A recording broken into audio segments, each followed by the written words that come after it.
이 프로그램은 미주한인사회 대표 종합법률그룹 이문규 법률그룹 제공입니다. 국제교육기관이 연방국무부 교육문화국의 후원으로 매년 발표하는 오픈도어즈라는 보고서를 보면 지난해 미국 내 한인 유학생 수는 2009년보다 약 3.9% 감소했습니다.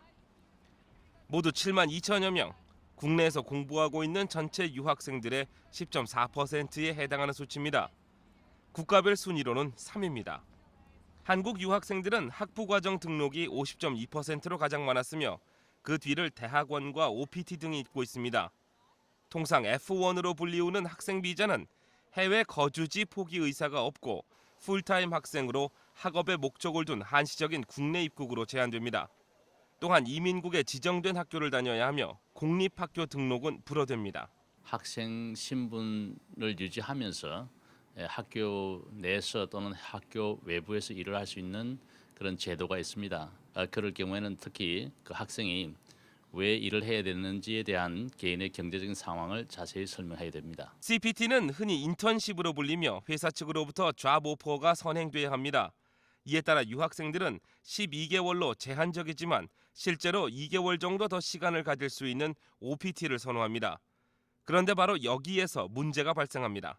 학자금의 문제들이 있고 또 한 가지는 공부한 후에 내가 배운 지식들을 사회에 기여할 수 있는 기회들, 그러니까 취업의 기회들 자체가 이제 지금 너무나 어렵다라는. 일단 학업을 마친 유학생들이 갖는 고민은 바로 합법적으로 체류할 수 있는 신분입니다.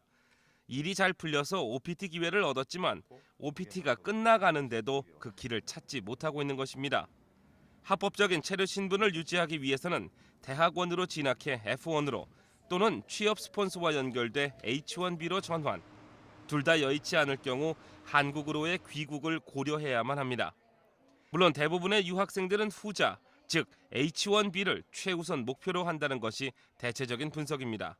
네, 유학생들이 대학을 졸업할 때쯤 되게 되면 취업에 상당히 신경을 쓰게 됩니다. 그 취업의 자격 요건은 우선 먼저 스폰서로부터 잡 오퍼가 있어야 되겠습니다.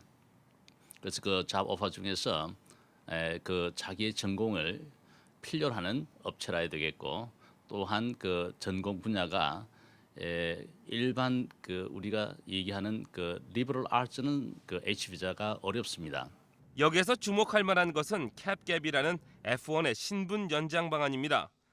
학생 비자 신분으로 취업 비자 청원서를 이민국에 접수한 후 청원서가 승인 또는 보류 중에 신분을 유지하기 위해서 잠시 미국을 떠나 있거나 학교에 재등록해야 합니다. 앞서 언급한 10월 1일이라는 취업 비자 신청 시작일 때문입니다.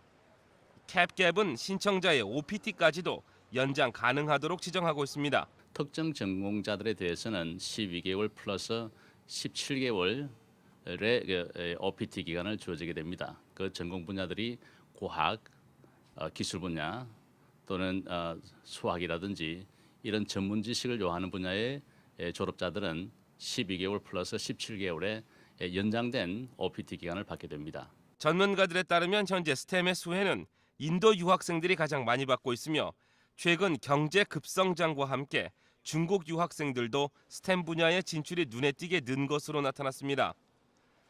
그 외국인 학생, 대학생의 경우에는 12학점 이상을 유지해야만이 풀타임을 학생으로서 유지가 되고 대학원의 경우에는 9학점 이상을 유지해야 됩니다.